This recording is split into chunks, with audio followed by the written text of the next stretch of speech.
Soyez bénis, peuple de Dieu.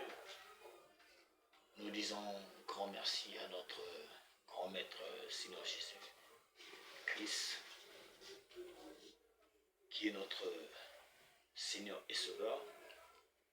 Bien-aimés dans le Seigneur, une fois de plus, nous voici en ce rendez-vous qui nous apporte la connaissance qui est le Réma et le Logos. Alors ce soir, nous sommes venus pour parler de quelque chose qui est très grand, l'activité qui s'est passée dans le jardin d'Éden.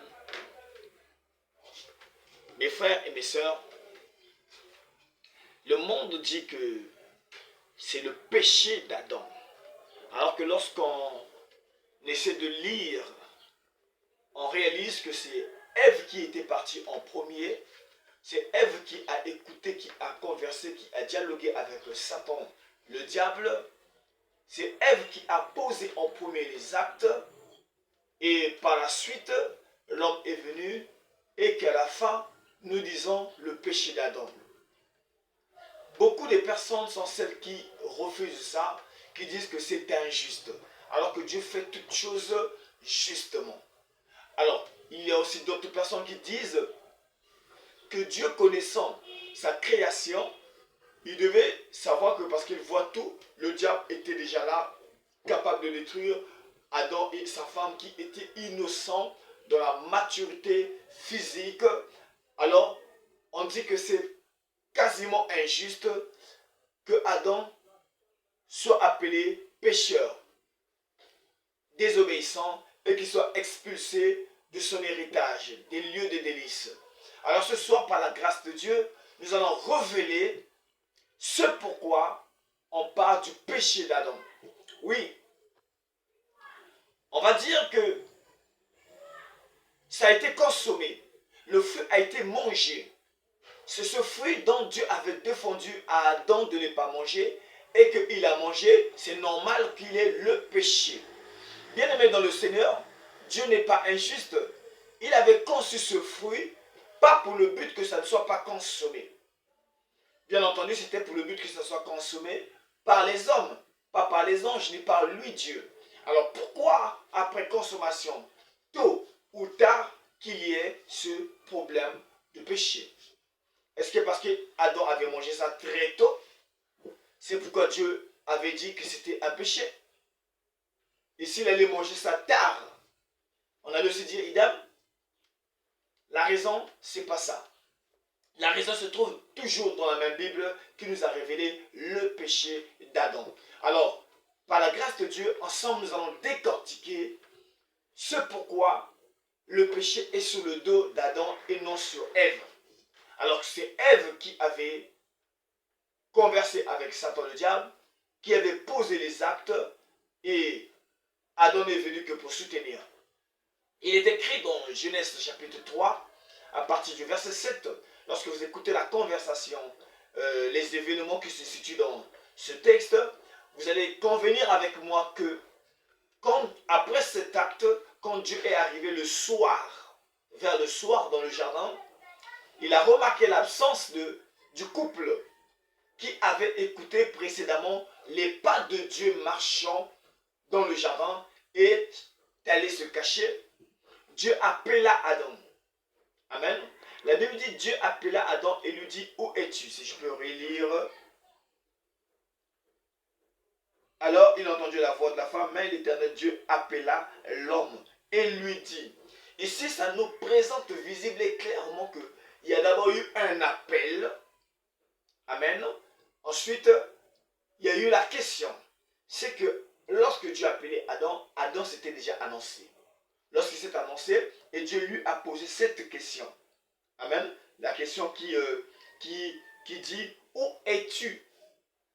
Ça veut dire que Dieu avait déjà écouté la réponse de Adam lorsqu'il a dit Adam, je suis là Dieu. Ah, où es-tu? Et voici que Adam va s'exprimer.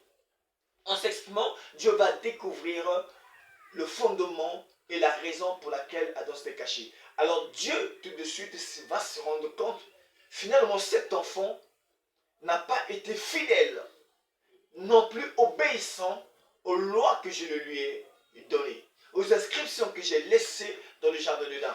il va commencer à vouloir, si vous me permettez, à comprendre pourquoi Adam s'est retrouvé dans cette situation. La situation de fuir Dieu, de s'éloigner de la présence de Dieu. Amen.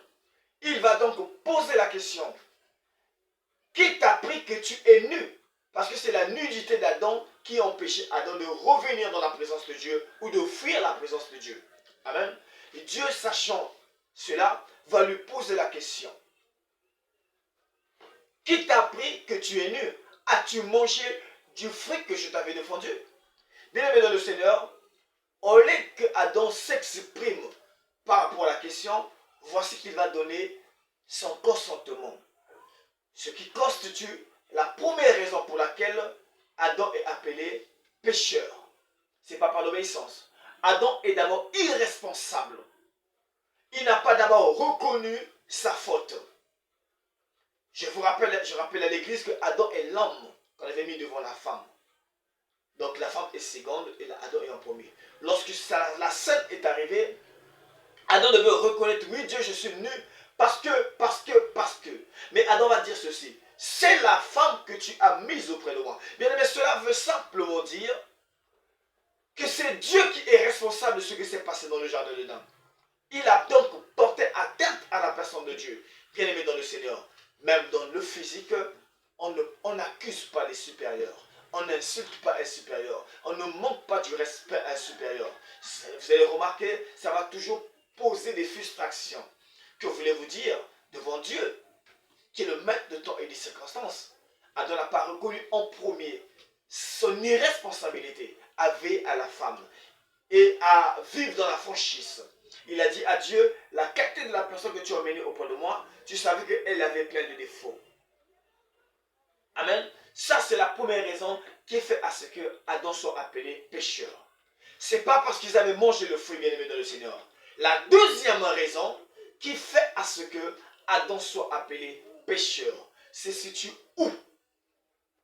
Si vous me permettez de continuer la lecture, la Bible dit, il répondit, j'ai entendu la voix du jardin et j'ai eu peur parce que je suis nu, je me suis caché. Et l'Éternel dit, qui t'a appelé que est-ce que tu as mangé de l'arbre dont je t'avais défendu? Écoutez, la deuxième raison qui fait à ce que Adam soit appelé pécheur. Oui, je répète à l'église, c'est pas parce que Adam avait mangé le fruit défendu. C'était leur fruit. Dieu avait créé ça pour eux. Amen. Dieu avait créé ça pour eux. Alors Dieu n'est pas injuste. Au point où ce que je t'ai donné, que je sois en mesure de contrôler ce que tu fais avec. Non. Si Adam est appelé pécheur, premièrement, c'est parce qu'il n'a pas été responsable. Amen. Il a porté atteinte à la personne de Dieu. Chose énorme et grave. Venez avec moi dans la deuxième partie. Je vais vous révéler le pourquoi Adam a été expulsé du jardin d'Éden. Adam a été appelé pécheur. Vous savez déjà avec moi à partir de maintenant que ce n'était pas parce qu'il avait mangé le fruit défendu qu'il est appelé pécheur. Mais c'est parce que premièrement, il a porté atteinte à la personne de Dieu. Il a comme manqué du respect à Dieu. Et Dieu s'est dit, finalement, cet enfant ne mérite pas réellement mon approbation, ma confiance. Moi qui voulais lui apporter le soutien face au désarroi qu'il endure. Mais voici, il retoque tout sur moi. Et n'oubliez pas, bien aimé dans le Seigneur, dans la vie, veillez à ce que vous soyez responsable. Amen. Que Dieu vous bénisse. Nous voici dans la deuxième partie.